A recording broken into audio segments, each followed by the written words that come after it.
Olá, eu sou a Fernanda, instrutora aqui da Labenu. Olá, eu sou o Arthur, cofundador da Labenu. E eu sou o Luciano Naganawa e esse é o Labecast, o podcast oficial da Labenu. Boa, gente, esse é o primeiro episódio do Labecast de 2023 e no primeiro episódio do ano a gente pensou em trazer aqui algumas previsões tecnológicas para o ano, o que a gente acha que são as tendências. Mas antes da gente começar a falar sobre o assunto, eu ia pedir para os nossos convidados se apresentarem um pouquinho, falarem um pouquinho sobre vocês. Vai lá, Fê. Então, meu nome é Fernanda, né? Eu tenho 38 anos, prestes a fazer 39. E eu sou instrutora aqui da Labenu, né? E fiz a minha mudança de carreira, né? Da área de letras para a área de desenvolvimento web. E sou uma apaixonada por bichinhos de fantasia. Eu sou o Arthur, cofundador aqui da Labenu. Eu sou pesquisador, faço meu pós-doutorado em educação, e ensino remoto e coisas similares aí.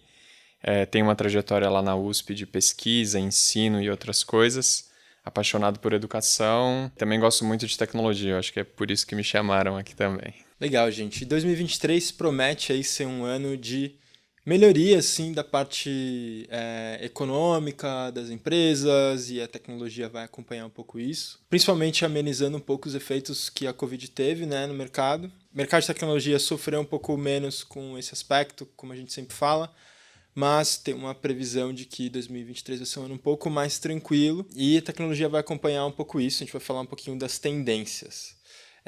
Tecnologia também é mercado global, né? Então a gente vai falar de coisas aqui que vão acontecer no mundo, mas isso se aplica ao Brasil também. Então as linguagens que estão usadas no mundo chegam aqui muito rápido, as tecnologias e até mesmo os aplicativos, as coisas acabam chegando muito rápido. Então tudo que a gente vai falar aqui pode ser no mercado global, mas faz sentido aqui para o Brasil também. Se a gente achar que faz sentido para um mercado específico, a gente comenta um pouquinho, né? A área de tecnologia está sempre com bastante mudança. A gente viu aí nos últimos anos muitas coisas novas chegando. Tem vários temas quentes aí que vieram nos últimos anos. Inteligência artificial, criptomoedas, Web3, tantas outras coisas. E a gente vai falar um pouquinho sobre como cada uma dessas coisas estão. Mas ia perguntar para vocês, o que vocês estão acompanhando aí de notícias ou de mercado, do que está em alta, ou se vocês já têm alguma previsão legal aí do que vai acontecer. Um pouco mais abrangente que linguagens e coisas do tipo, olhando mais para negócios, para tendências de negócios em tecnologia. Eu acho que vai ser um ano que as tecnologias vão corrigir muita coisa que aconteceu, talvez nos 4 últimos anos, 5 últimos anos. A gente teve... Sempre que a gente fala de tendência de tecnologia, é um reflexo também de economia, né? Então, a gente teve um período econômico muito pujante, especialmente para startups, nos últimos 5 anos, com muito investimento, e muita gente foi inventando muita coisa. E depois disso, né, você acaba fazendo muitas coisas, e a casa precisa ser organizada. Você teve uma mudança econômica também, então taxas de juros aumentaram, venture capital deu uma segurada, e aí tá todo mundo meio que arrumando a casa, e eu vejo isso refletindo um pouco no mercado. Então, acho que uma primeira coisa que eu acho que eu tenho visto e eu tenho acompanhado é um pouco mais de padronização. Então, semana passada, teve a Consumer Electronic Show, que é a feira de eletrônicos, de tecnologia lá nos Estados Unidos, Las Vegas. E o patrocinador, né, o central, era a Matter, que era um protocolo para Smart Home Devices, né, que são aqueles dispositivos de regular a luz da sua casa, regular a temperatura, regular um monte de coisa. E esse protocolo ele é muito essa consequência de, puxa, criaram um monte de coisa para sua casa, um monte de lâmpada diferente, termostato, cada um com o seu padrão. E aí agora todo mundo olha e fala, putz, nada tá conversando, as coisas não estão conversando. E esse Matter aí é quase que um consórcio aí de Facebook, Apple, Amazon, para trabalhar com o mesmo padrão. E eu vejo que isso vai acontecer em muitas outras frentes, mas então essa questão de protocolos, organizações, até mesmo cripto, né? Você vai ver uma regulação acontecendo, você vai ver algumas coisas acontecendo. Então eu acho que a gente vai ver muitas tecnologias mesmo, muitos modelos que vão meio que ir ajustando e deixando tudo que foi criado, que foi bom pra caramba, você teve muita inovação, mas agora começam as coisas a ficarem mais organizadas, assim. Então, eu acho que essa é uma frente bem legal, assim. Eu acho que uma outra coisa é segurança, né? Então, todo mundo migrou para o digital, digamos assim, e agora você tem muito mais impacto cibersegurança. Até mesmo, sei lá, uma universidade mais tradicional foi toda para a nuvem e está muito mais vulnerável a um ataque hacker. E aí, cibersegurança agora é problema de todo mundo. Todo mundo começou a fazer compra online, a usar celular para pagar as coisas, e essas coisas de sequestro do Pix, perde o celular e você toma um prejuízo gigante, fraudes mesmo a partir de celular. É um reflexo também de esse boom de adoção do digital para pagamentos, que agora vai ter um monte de tecnologia, eu acho que um monte de empresas, eu já tenho visto algumas empresas que estão olhando para, beleza, como é que a gente arruma essa casa, como é que a gente cuida dessa grande mudança que aconteceu nos últimos anos. Então, eu vejo algumas coisas legais nessa frente. O que vocês acham? Você citou um pouco de fraude, né? Então, tem muito a ver com esse mercado muito aquecido que desperta um pouco oportunidades, né? De tipo, a diligência não é tão bem feita, muita coisa nova surgindo, mercado aquecido, as pessoas querem entrar com velocidade mais do que segurança. E é o que você falou, acho que a tendência é ir para uma questão de segurança. A gente não pode falar de fraude sem citar FTX, que fechou o ano passado com uma fraude bilionária nos Estados Unidos, meio que deu uma boa derrubada no mercado de cripto, Bitcoin, e me parece, assim, de reflexo, deu uma boa desanimada, assim, da parte de Web3 para consumidor. Eu não sei tanto ali para investidores e tal, porque a sensação que eu tenho é que eles estão bem investidos e aí eles vão insistir, né? Não vão tirar ali as apostas que fizeram. Mas, né, a gente viu durante o ano passado falando muito sobre NFTs, e aí tinha uma discussão ali, né, de, faz sentido, não, mercado muito aquecido, aí começou a cair, e aí veio a fraude do FTX, né, que culminou com o fundador e CEO acabou sendo preso, né? Acho que ele está solto agora sob fiança, mas ele foi preso. Está sendo investigado ainda tudo, mas parece que foi uma fraude muito, muito grande. A gente veio de uma tendência de mercado muito aquecido, questões como Web3, fintechs, e o próprio mercado de startups, você citou, né, Arthur? Que nos últimos anos estava muito aquecido, mas que algumas resultados negativos e algumas fraudes talvez tenham jogado, né, um pouco mais para baixo. Mas isso dá espaço para outros assuntos, né? Então, o que eu senti muito do ano passado? A gente veio uma tendência grande de Web3 ganhando corpo, né? Muito investimento, movimentando muito dinheiro, muitas apostas.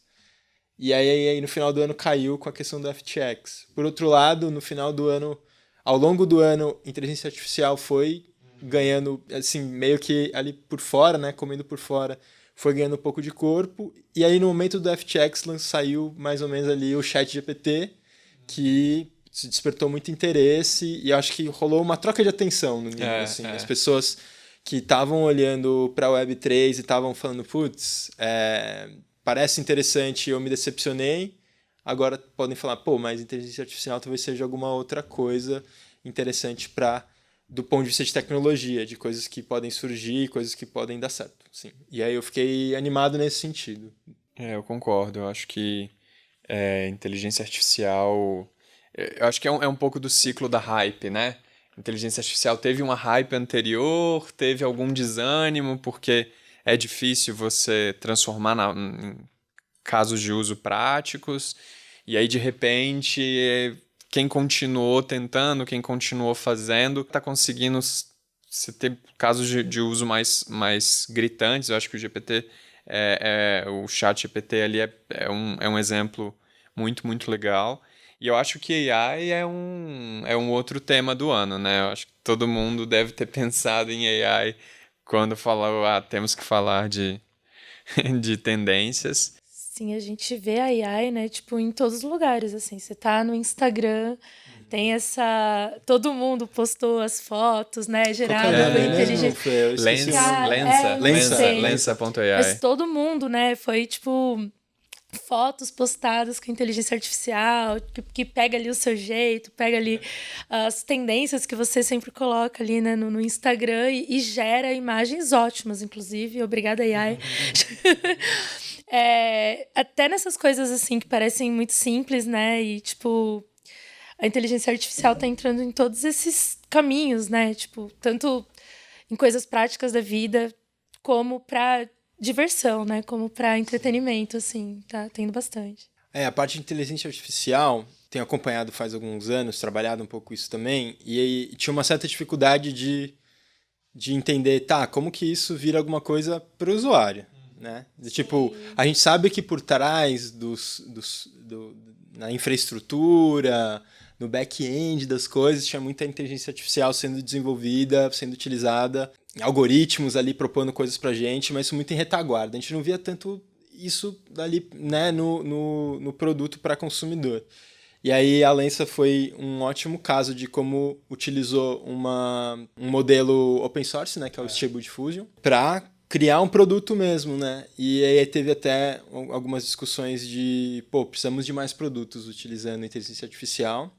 ChatGPT foi outro também que ali criou uma experiência de usuário mais legal, né? De você poder conversar com o chat de forma muito simples, mas que não teve nenhuma, a princípio, nenhuma grande mudança no modelo. Foi só uma implementação que foi mais agradável para os usuários e ficou mais palpável, assim.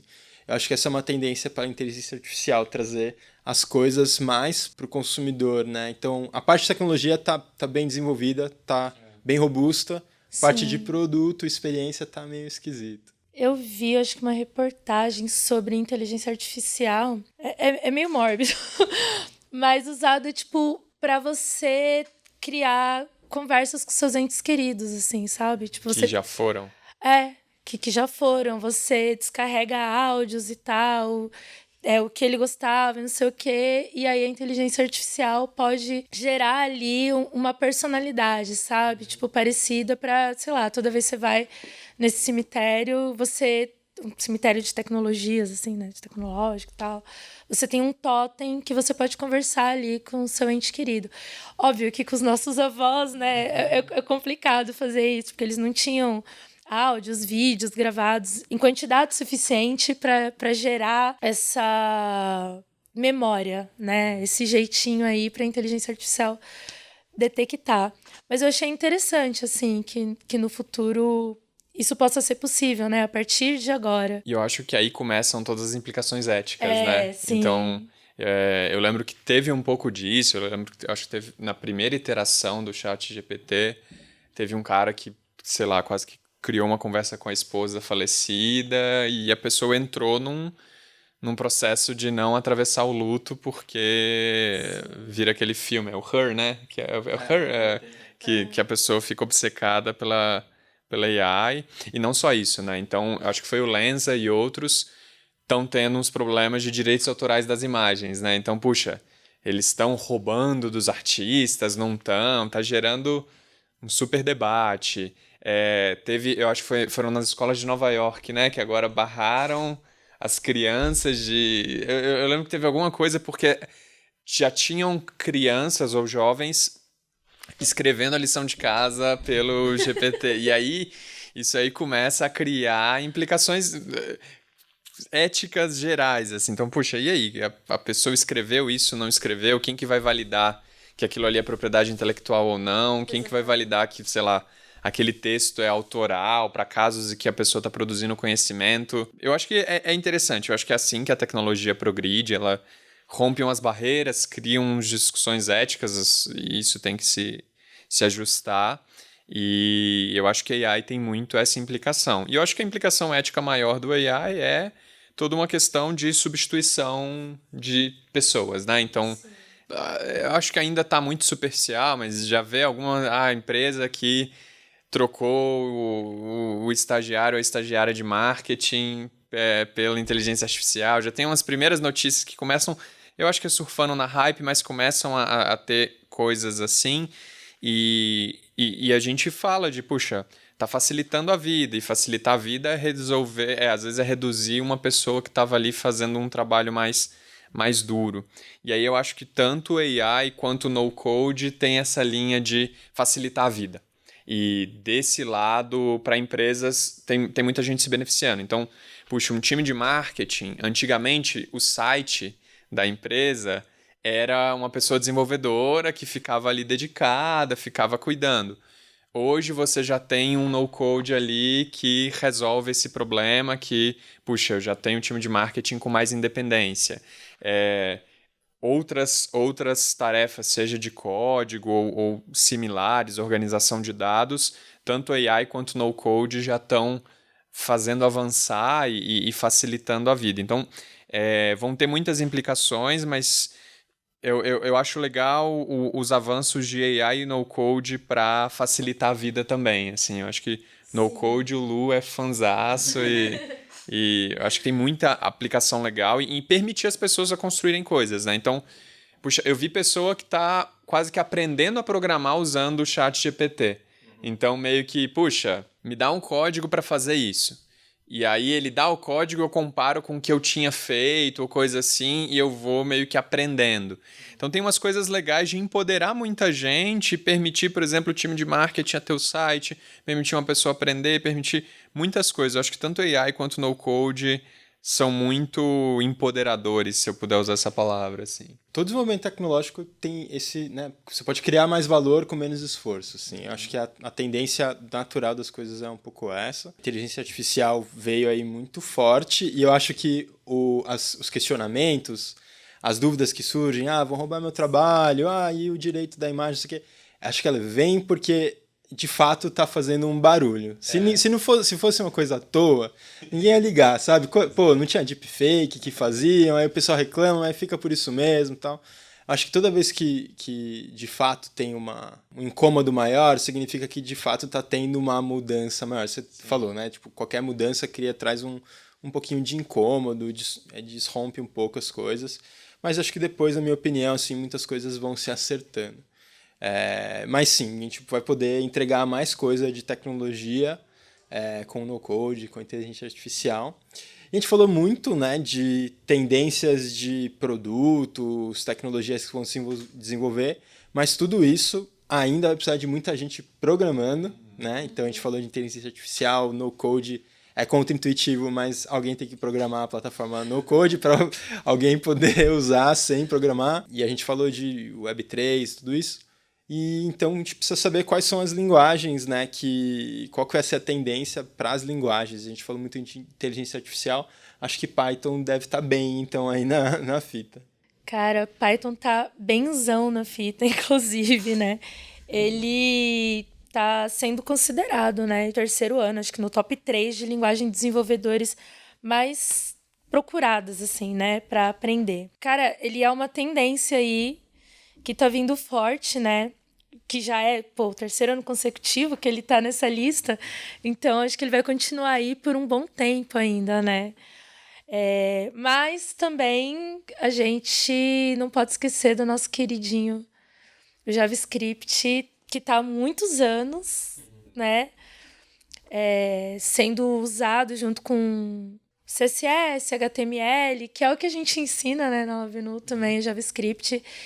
Ele ainda é super popular e é uma das linguagens, eu acho que se não a mais, assim, mais famosa, mais popular, mais aceita, né, tipo, pelo mercado.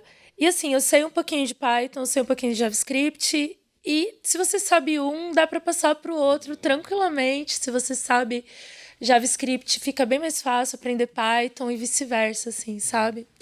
São linguagens bem populares e pedidas, né? Ainda tá a tendência altíssima aí no mercado para linguagem. Eu acho que até o no-code também fica mais fácil, né? Quando você sabe um pouquinho de linguagem de programação. Com certeza. Fica muito mais fácil. Você consegue complementar as coisas bem, com certeza. Eu acho que o Python tem uma questão de facilidade para aprender, né? Sim. Mas no fim do dia, quando eu converso muito com, sei lá, amigos que estão recrutando ou empresas, o JavaScript e todos os desdobramentos, né? Seja React e qual seja o flavor aí, JavaScript é o mais utilizado, né? O Lu tem uma boa visibilidade disso. É claro que para AI, para Data Science, a gente vê o Python forte, mas eu vi muito a explosão do Python por ser muito fácil aprender. É uma linguagem bem mais simples ali. E tem que ver se as pessoas estão indo para a segunda página, né? Estão aprendendo ali e estão seguindo, assim. O que você acha, Lu? Eu acho que o JavaScript, isso já é anterior, né? Não é uma tendência, mas ele se estabeleceu como uma linguagem que serve para quase tudo. Você consegue fazer front-end web, você consegue fazer back-end utilizando Node, todas as infraestruturas cloud hoje permitem que você desenvolva código as a service, né? Funções as a service utilizando JavaScript. Então, está muito bem utilizado. Fazer aplicação mobile dá para fazer com JavaScript, então está bem consolidado. E aí não teve muita mudança assim, em relação a linguagens. É o que você falou, Fê. O Python vem aí 3 anos crescendo, tipo, ele está se movimentando, está ganhando mais adesão, mas não é uma coisa nova. A gente vem falando de Python há muitos anos e eles estão lá, ali no top 3 continua. JavaScript continua sendo mais requisitado ali para o dia a dia de trabalho, principalmente no desenvolvimento web. E a gente não vê nenhum novo aparecendo muito forte, como a gente viu, por exemplo, o Swift alguns anos atrás para desenvolvimento iOS, ou outras linguagens que aparecem ali como possíveis. A gente viu o Ruby, já faz bastante tempo, a gente viu o Ruby surgindo e falando, o Ruby não sei o que, e agora já... Já deu uma camadinha, né? Mas pelo que eu vejo, assim, JavaScript e Python, eles são fortões, assim, sempre estão lá no top. E até procurando, a maior parte das vagas, assim, sempre tem pedido, assim, para JavaScript e Node. Né? Full stack é JavaScript e Node, porque é uma linguagem que dá para usar tudo, que nem o Lu falou, né? Tipo... E vocês acham que isso é um sinal de, puxa, chegou no platô, é maturidade do ecossistema de desenvolvimento? Porque, poxa, você vai ter no Stack Overflow muito mais coisa de JavaScript, Node, então vai ser muito mais fácil aprender. Vocês sentem que é um pouco nessa linha? Então, eu não sei, eu acho que por bons anos ainda vai continuar, assim, o JavaScript. Eu acho que até pela facilidade de... É uma linguagem fácil, né? Assim como o Python, assim. Eu vejo muita similaridade nos dois. Na lógica de programação, né? Quando... No início ali, eu vejo os recursos do JavaScript e do Python muito semelhantes. E é o que você falou, tem no Stack Overflow uma infinidade, assim, de respostas, de interações. Então, eu acho que isso vai continuar por um bom tempo ainda. Até porque já tem toda uma estrutura atrás, sabe? Para você lançar uma nova linguagem e ela ter tanto recurso como Python e JavaScript, eu acho que demora um tempo. Então, eu acho que o JavaScript e o Python ainda vai ter aí uma longa caminhada nos tops, sabe? Até mesmo pela estrutura toda, a infraestrutura atrás. Com certeza. Eu acho que assim, o JavaScript ele se estabeleceu muito forte. Na web é praticamente toda desenvolvida utilizando JavaScript ali para suportar as interações.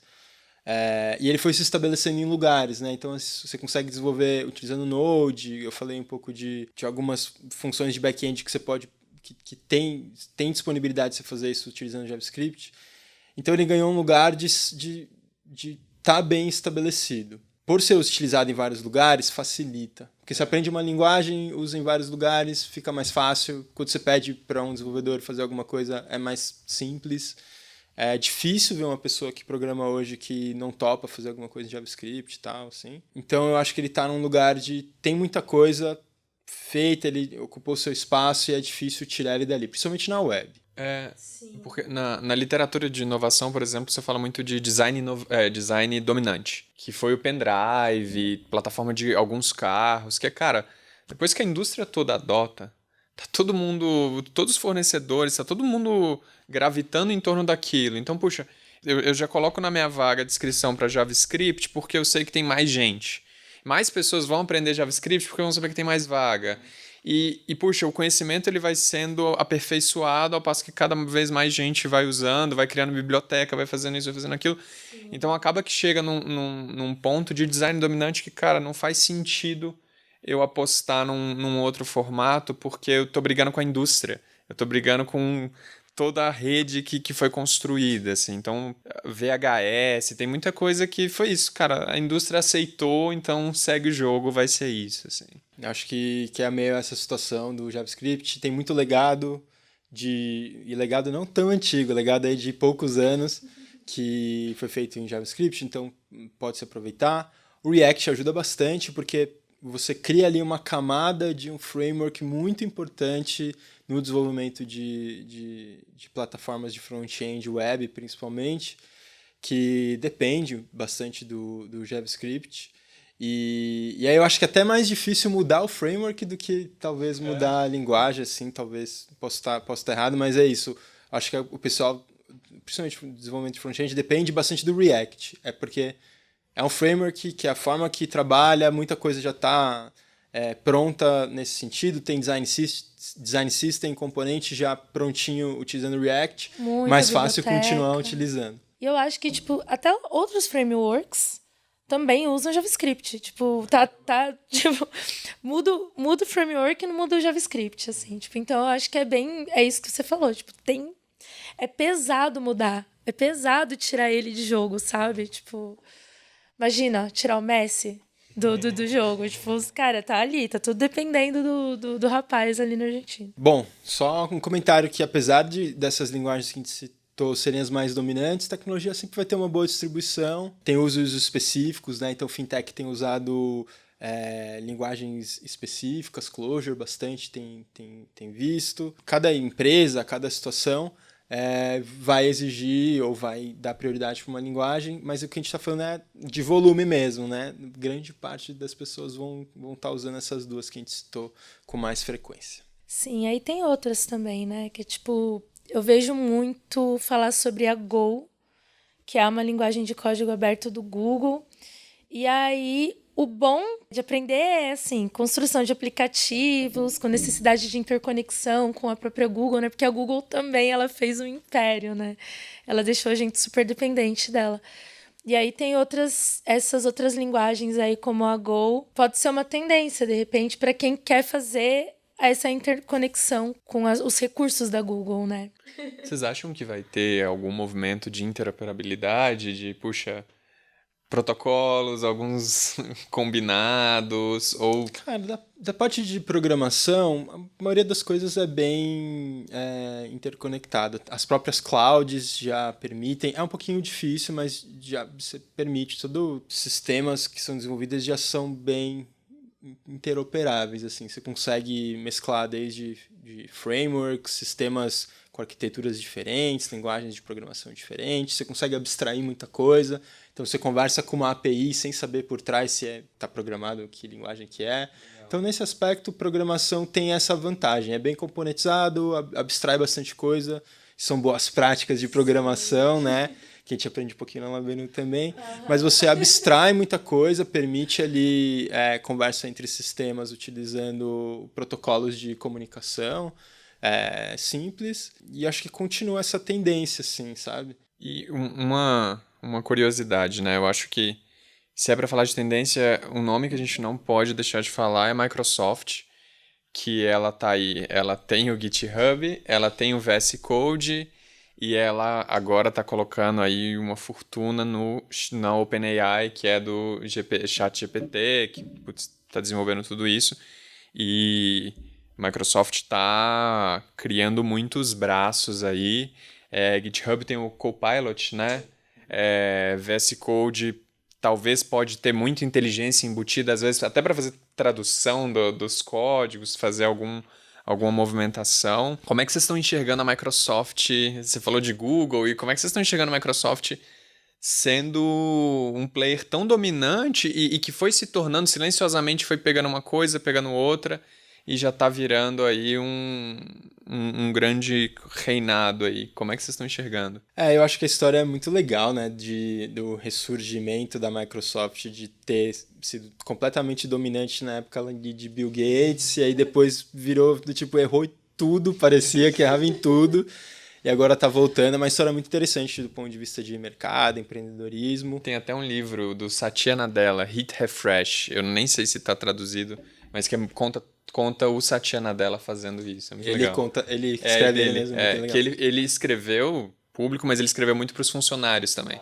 Para eles verem como é que a mudança da Microsoft. Então, assim, nos últimos anos acabou perdendo muito espaço, né, para AWS, no ponto de vista de cloud, Google para tudo. E a Meta veio muito forte, né? Facebook, o React, foi uma aposta sensacional deles ali, muita coisa desenvolvida pelo Facebook. O Face está dando muita prioridade para realidade aumentada e realidade virtual, que é uma aposta que a gente acabou falando pouco hoje aqui, mas eu acho que faz sentido porque acaba meio ali sempre como uma promessa e não vem.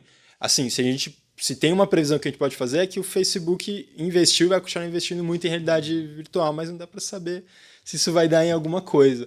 Mas deu espaço para a Microsoft, sabe? De aparecer como soluções para desenvolvedores, que é o VS Code e o GitHub, acertaram muito bem nisso. Tem a própria cloud que pode ganhar um pouco de força, está muito para trás, mas pode ganhar um pouco de força ali em frente a AWS e Google. Mas é isso. Acho que o caminho que me parece que eles estão mais à frente é essa parte de soluções para desenvolvedores e aí, em cima disso eles vão ganhando o mercado e espaço, que eu acho sensacional essa estratégia, assim, muito interessante. Também faz sentido a gente sempre tomar cuidado com quem que a gente está trabalhando, aonde a gente está investindo, né? Então isso é uma coisa importantíssima, mas eu acho que pode ser um lugar de onde vai surgir tendências novas. Eu vi, se não me engano, ontem uma notícia de uma inteligência artificial que deve ser ali OpenAI com Microsoft, que consegue replicar o modo de fala de uma pessoa com 3 segundos de áudio. Eu vi. Eu falei, nossa, como que dá para fazer isso? Eu achei, assim, muito surpreendente. O metaverso tá alguns anos, né? A gente tá, tipo, esperando explodir e tal, mas eu já tô vendo, aos pouquinhos eles estão caminhando, né? Você acha que para 2023 vai ser algo consolidado, assim, Lu? Ou você acha que vai demorar um pouquinho mais? Porque eu tenho grandes ressalvas. Eu falo, eu não vou entrar nesse negócio. Sabe, tipo, quando começou o banco, eu ficava, tipo, sei não, hein, meu dinheiro aí. Eu vou contar uma historinha rápida. No final do ano passado, eu fui num casamento de um amigo meu que trabalha numa grande empresa de tecnologia aqui no Brasil. E aí tinha várias pessoas do mercado. Tinha um cara do mercado de jogos em realidade aumentada, tinha um cara de jogos mobile, tava eu lá meio perdido, esse cara aqui trabalha com inteligência artificial numa fintech grande, e aí a conversa era essa, quando que vai pegar realidade virtual? Cada um ali, né, chutando alguma coisa. Acho que um bom consenso é que para a realidade aumentada, metaverso, tudo isso funcionar, tem que estar todo mundo com o device, o óculos, pode ser no formato Google Glass, pode ser aquele, como que chama o mais recente da Oculus, mas tem que estar todo mundo com alguma coisa daquilo. E isso não tem uma adoção de um dia para o outro, assim, é um device completamente diferente. Muito caro. Smartphone, que foi uma das coisas mais rápidas que a gente viu, demorou do iPhone para a gente falar, todo mundo usa mobile, demorou, 8 anos para isso acontecer. Então, assim, o VR como para estourar, para falar, tá todo mundo no metaverso, ninguém liga mais para mobile, para isso chegar vai demorar muitos anos. Então, acho que a aposta é quanto que vai crescer, o que vai surgir de novo e quanto que vai crescer. E por enquanto eu não estou vendo ainda muita movimentação, se eu não me engano até caiu as vendas de devices de realidade virtual. E posso estar enganado, tem fact-check no nosso podcast, mas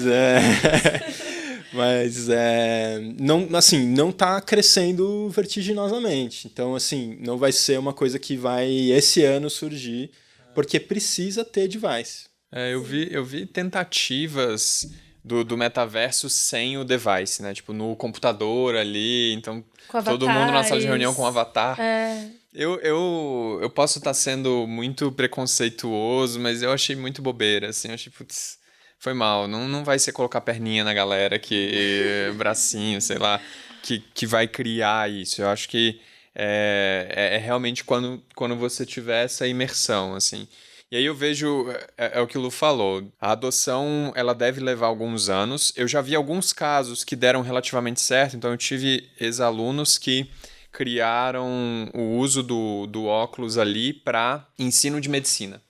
Mas só que eles vendem para as universidades, porque você tem o óculos e você tem que ter um computador de, sei lá, 20, 30 mil reais para conectar o óculos, para dar poder computacional para aquilo ali funcionar. Então, não é para uma pessoa normal que vai ter aquilo ali. Então, era muito voltado para um público mega nichado, que eram universidades que tinham curso de medicina e aí podiam colocar. Eu acho que uma coisa que a primeira vez que eu falei, puxa, tem alguma coisa aqui, mas eu ainda acho que vai levar muito, tem um vídeo do Marques Brownlee, MKBHD, que é um canal do YouTube bem famoso de review de tecnologia, que ele fala do estado de realidade virtual.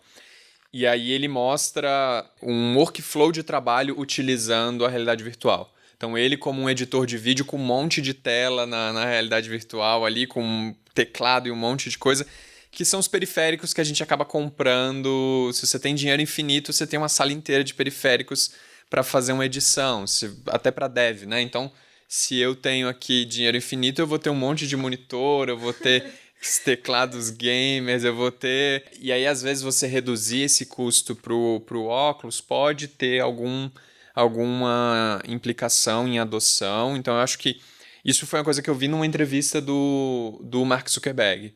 Ele falando que, cara, o meu interesse no começo não é tanto o B2C, é ferramenta para desenvolvedor, e se com aquele óculos o desenvolvedor ou a desenvolvedora melhorar em 10% a produtividade, eu sei que muita empresa vai comprar sem dó, porque é ganho de produtividade, então é investimento aqui. Mas até para isso eu acho que ainda vai levar 1 aninho, 2 aninhos, eu acho que essa adoção vai ser lenta e vai ter um impacto, eu acho, que para a comunidade que desenvolve, que é uma nova interface, né? Você não vai desenvolver mais para uma tela.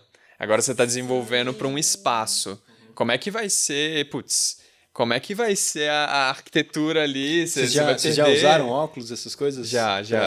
Pra jogo, né? O Paint do óculos, que é meio que o demo que vem, ele é assim, é meio que nessa linha. A interface mudou, né? Não é uma tela, é um universo. Então você faz um traço aqui, aí você passa por baixo do traço, sabe? É bem interessante.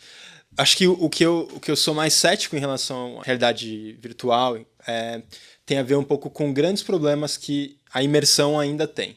Então, ainda tem umas questões de latência, de resolução, da necessidade de infraestrutura, que tudo isso faz com que ainda não seja completamente imersivo. Então, por exemplo, eu vou trabalhar na realidade virtual limitado. Em alguns casos, por exemplo, vou testar uma cirurgia. Pode ser que faça sentido. Sim. Mas vou trocar minha tela do computador por um óculos, tem que ser muito imersivo e muito bem desenvolvido. Mas as possibilidades de interface realmente são assim, outra coisa, outra história, tridimensional. E que você se coloca dentro é bem interessante. Como é que fica o CSS com isso? Cara, que loucura, né? Eu já fico imaginando o pessoal que desenvolve games, assim, de tipo, mundo aberto saindo na frente, sabe? Super, pra caramba. Porque é 3D, né? A coisa espacial mesmo. A gente trabalha ali na telinha 2D Mas bom ponto, Fê. Muitas das evoluções de tecnologia, eu sempre aposto muito nos jogos, mas muitas das coisas de tecnologia são usos de uma tecnologia que você usava para uma coisa, aí você descobre que você pode usar para outra, porque o contexto mudou. Então isso que você falou é sensacional. Então, eu preciso criar uma interface para trabalho. Só que ela é toda 3D, e todas as interfaces de trabalho quem faz só faz tela plana. Aí vem um cara que fazia jogos, uma equipe que fazia jogos que fala, eu sei fazer mundinho de jogo, vamos fazer aqui uma interface. Realmente, essas coisas são onde tem muitas sacadas assim sensacionais. Que legal. Tem um exemplo do próprio Slack, que era uma empresa de jogos, estava desenvolvendo um jogo, aproveitou o chat do jogo para fazer o Slack. E os mesmos fundadores, anteriormente, aproveitaram o sistema de compartilhamento de fotos e criaram um Flickr. Era o mesmo Nossa, time. que Foi um saudade do jogo, virou Flickr. Flickr, era um jogo, virou Slack. Reconhecimento de imagem por inteligência artificial para uso médico, todas essas coisas, essas conexões, acho que é onde tem grandes surpresas e com certeza a Fê trouxe um ponto sensacional de quem está acostumado ali com o ambiente 3D pode sair na frente. Mas aí tem também o que o Arthur trouxe, né? Tipo, precisa democratizar aí o acesso aos óculos para isso se tornar realidade. Eu acho que até mesmo nas empresas, sabe? Tipo, ninguém vai investir numa coisa que você não sabe que dá certo, que você não tem certeza ali que vai rolar. Tem que ter E uma é justificativa caro, né? muito forte. Talvez se, tipo, sei lá, o Zuckerberg começar a doar esses óculos. Testa aí o meu negócio. Vamos ver se dá certo, né? Tipo, sei lá, começa assim, sabe? Quando você tem um produto, você quer que as pessoas usem, assim. Acho que a Google tentou fazer isso com o Google Cardboard, você lembra? Que era, não deu certo, que era de papelão, e aí Você você colocava montava, o você botava celular. seu celular, e aí eu lembro dessa. Então, talvez seja um caminho, né? Pegar empresas influenciadoras, assim, tipo, bem influencer mesmo. Assim. Falar, olha, eu usei, eu aprovei, isso é bacana, talvez outras empresas, né, adotem. Mas eu acho que não sei se em 1 ou 2 anos não, Arthur. Eu sou bem pessimista. Não, eu sou que eu acho que vai tomar mais anos. Assim, Para adoção. Adoção mais em massa, com certeza. B2B. Tem entrevista do Zuckerberg falando sobre esses desafios que ainda tem de latência, de você passar a mão e achar que é sua mão mesmo. Tem algumas coisas que eles estão conseguindo vencer ainda em fase de protótipo, e aí ele fala, não, estamos conseguindo resolver isso. Mas até chegar para todo mundo demora, mas são tendências interessantes. Só acho que vai demorar bastante tempo ainda. E a gente também teve uma crise de matéria-prima, né? Putz, Aliado a isso. Acho que a queda de cripto também ajuda a resolver esse problema. Que tinha uma compra muito grande pra galera que tava Eles estavam usando placa de vídeo para minerar a moeda. deu E uma aí, soltada. putz, agora... Tinha um problema logístico, né? Que falavam que era o principal ponto. Que parece que está bem resolvido. A gente falou como 2023 vamos amenizar as questões de Covid. Eu acho que esse é um primeiro ponto muito importante.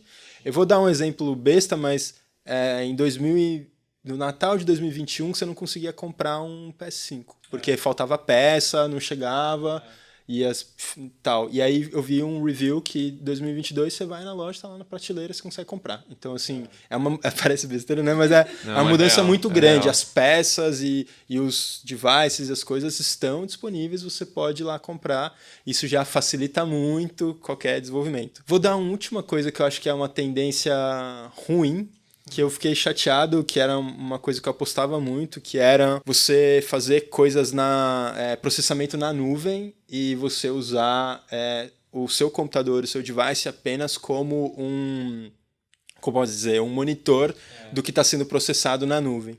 Então teve a Might, se eu não me engano, que era uma das frentes que fechou. Então eles tinham um processamento cloud para navegadores, para que o seu navegador pare de travar, suas 200 abas do Chrome parem de travar, e você utilizava ali uma versão que rodava todo o processamento na nuvem. E teve os sistemas do Google de jogos, que eu esqueci o nome, mas que eles também não seguiram para frente, que também tinha a ver com você jogar com processamento na nuvem, utilizar o seu device apenas como controle e tela.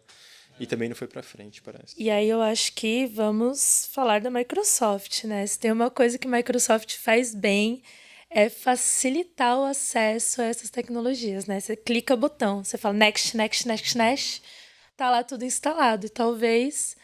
Eu não sei como funcionava essa tecnologia da nuvem, assim, mas por que não se popularizou? Porque isso parece muito bom. Eu acho que Microsoft é uma boa resposta. Por exemplo, o Xbox Game Pass, muitos jogos eu jogo na nuvem. Você não baixa, você não... mas ainda assim, não acho que segura. Você tem alguns desafios, assim. Essa empresa que fechou estavam sofrendo muito com... questão de infraestrutura, de servidores, tal, que tem a ver com o que a gente falou da parte logística, que teve dificuldade, custo mesmo. Custo. E eles, no fim das contas, eles falaram, putz, o que a gente consegue entregar de melhoria, de valor, não justifica o trabalho que está dando.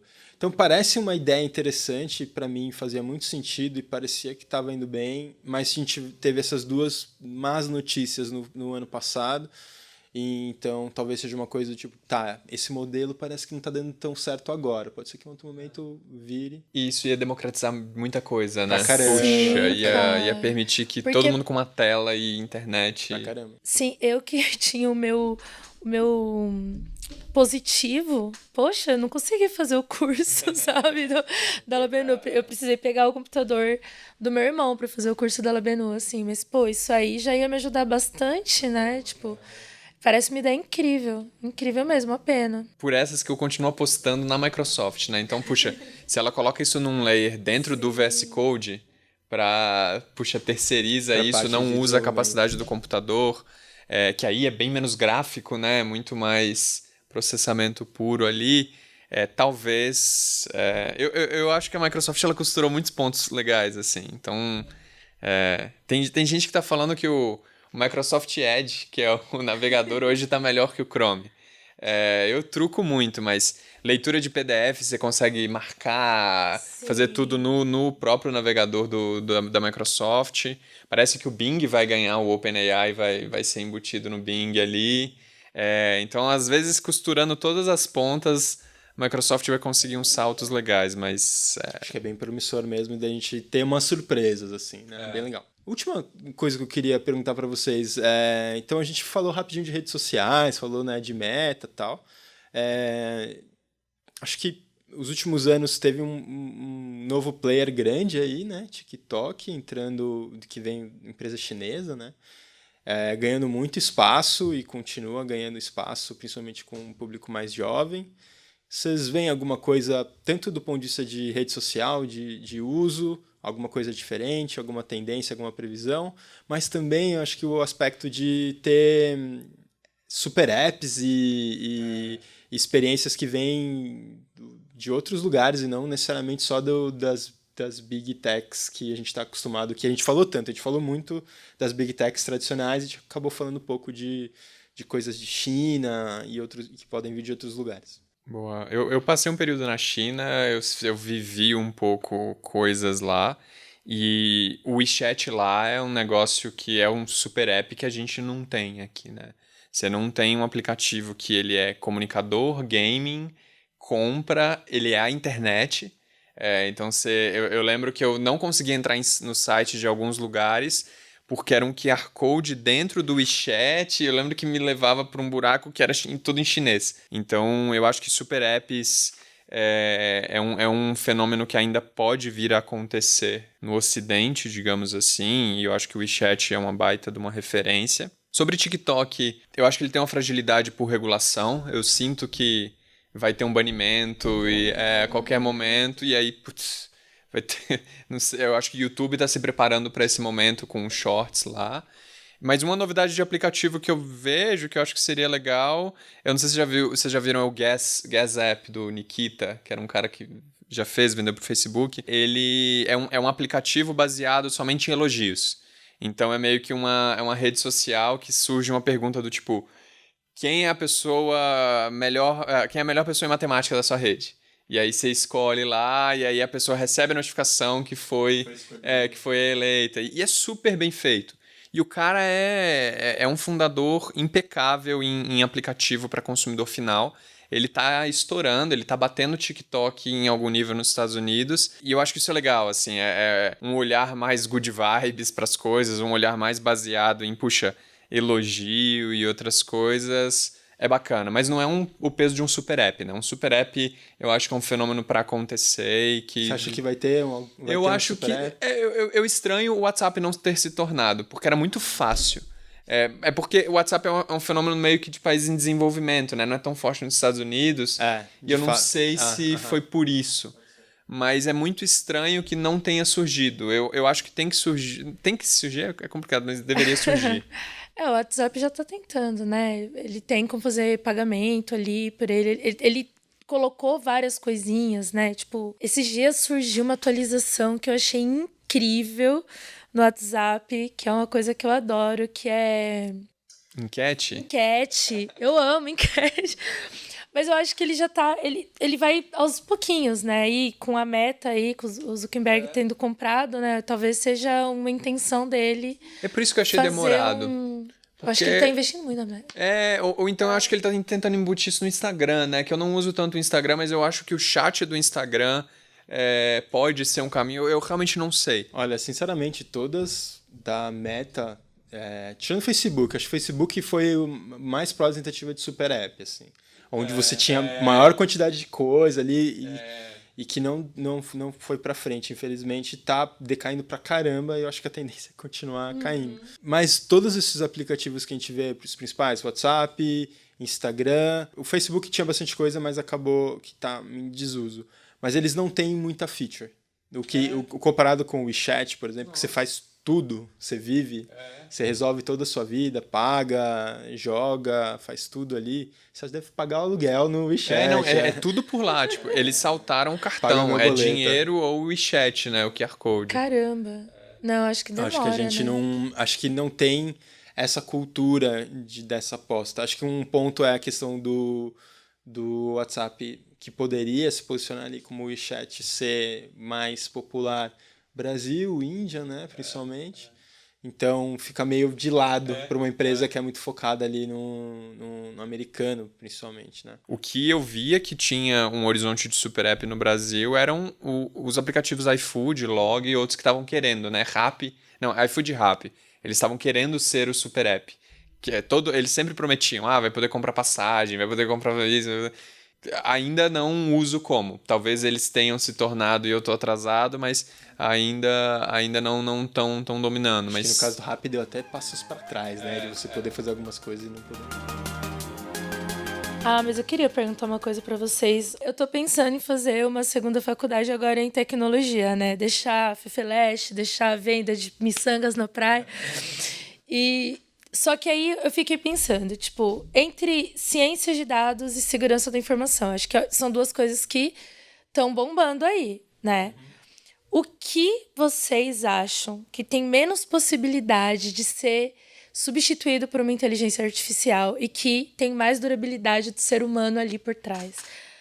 A questão da interpretação de dados ou a questão da segurança? Porque eu quero durabilidade nessa faculdade aí. O Lu dá a resposta de mercado, eu vou dar uma resposta de professor aqui. Eu acho que, considerando a sua formação, eu acho que é legal às vezes você considerar também a sua formação. Eu acho que a formação FEFELESH ali, ela para ciências sociais com ciências de dados é super legal. Não estou falando de mercado, eu acho que o Lu tem uma leitura melhor sobre mercado e coisas assim. Mas pensando na sua formação prévia, o combo ciência de dados é super legal, mas mercado... Antes de você terminar a pergunta, eu já estava pensando na resposta. Aí, a primeira coisa que eu pensei assim, entre essas duas coisas, elas são, assim, estão super quentes, está com boas opções na manga, assim.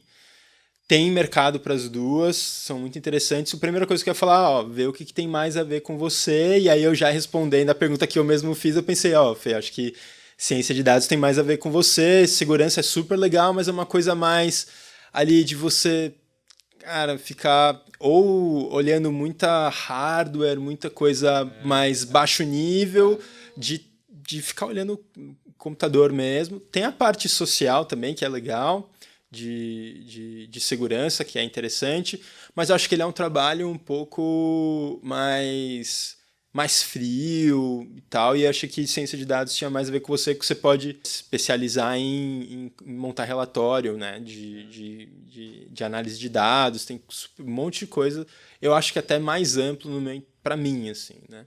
Lá nos Estados Unidos você vê muita gente se formando em IX lá, que é a computação, e ciências sociais junto. Então faz 2 minors ali e, são as pessoas mais brilhantes que eu conheci, assim, porque juntava 2 mundos muito legais, assim. De mercado, o que eu vejo? Eu não tenho certeza dos números, mas parece que ciência de dados é mais amplo, ou é mais genérico, assim, então tem mais oportunidades, mas também tá todo mundo olhando para isso, porque parece uma coisa mais palpável, assim, e a parte de segurança é aquela coisa meio que as pessoas veem, pô, é coisa de hacker e tal. Mas, assim, as empresas estão desesperadas atrás de gente de cibersegurança também. Então, qualquer uma das duas que você escolher, eu acho que tá tranquila. Aí agora, depois de falar um monte, responder a pergunta que de fato ela fez, né? Que é qual que é mais possível de ser substituída por inteligência artificial. É uma ótima pergunta. Eu acho que as duas estão bem prevenidas de troca por inteligência artificial por um bom tempo. Eu acho que, por exemplo, desenvolvimento é mais fácil de ser substituído do que essas duas coisas. Por quê? Porque ciência de dados, a parte da ela já usa inteligência artificial, a parte da análise ela pode até ser trocada, do tipo, putz, qual que é o melhor modelo estatístico que funciona aqui? Cara, pode ser que isso seja trocado por inteligência artificial e tudo bem, até bom. Fala-se de modelos de inteligência artificial que são criados por modelos de inteligência artificial, até aí foi. Só que na hora de você apresentar essa análise para alguém e justificar e contar essa história dos dados, que é a parte que nos últimos anos eu vejo que é muita sacada de quem trabalha com ciência de dados. E aí eu acho que é onde a inteligência artificial não consegue ainda tão bem quanto um ser humano na minha interpretação. Qualidade da pergunta, tirar viés, porque possivelmente vai ser a chefe ou o chefe que vai chegar e vai falar, putz, eu preciso dessa análise, a gente está querendo entender isso. E aí o time vai ter que transformar isso em, puxa, beleza, o que é isso? O que é uma boa pergunta? Como é que eu vou extrair esse dado? E eu acho que é mais difícil ter uma inteligência que consegue saber ler nas entrelinhas ali e navegar bem, assim. Concordo mais nessa linha. E cibersegurança, eu acho que ela é mais complexa para ser substituída por inteligência artificial do que, por exemplo, o desenvolvimento. E tem toda a parte que eu acho que eu não entendo tão bem, mas é a parte aquela meio de você ser meio detetive, assim, sabe? Tem alguém entrando aqui, tá meio esquisito. Putz, como que eu posso encontrar um furo aqui na segurança do meu sistema? Engenharia social. Engenharia social, essas o coisas. lance de, tipo, ver padrões. Tudo bem a inteligência artificial ver, mas, tipo, as coisitas... Eu acho que essa é a parte que é mais difícil de ser substituído. Então, acho que as duas estão bem posicionadas, né? Boa, gente. Então é isso. Falamos bastante aí de tendências para 2023, várias apostas, nenhuma certeza. E foi um papo bem legal. Acho que a gente explorou bastante vários temas que estão em alta e que talvez possa ajudar quem está querendo tomar uma decisão de carreira ou de estudo. E também brincar um pouquinho, né, de prever, fazer apostas. Vamos rever esse vídeo no final de 2023 e aí vai estar todas erradas as nossas previsões. Que Márcia sensitivo o quê? O negócio é lá Benu, gente. A gente já tem vídeo pro primeiro de 2024, que é ver as previsões de 2023 e ver se a gente acertou ou errou. Acho que é isso. E é isso, gente. Obrigado por assistirem aí e até a próxima. Tchau, tchau. Tchau, gente.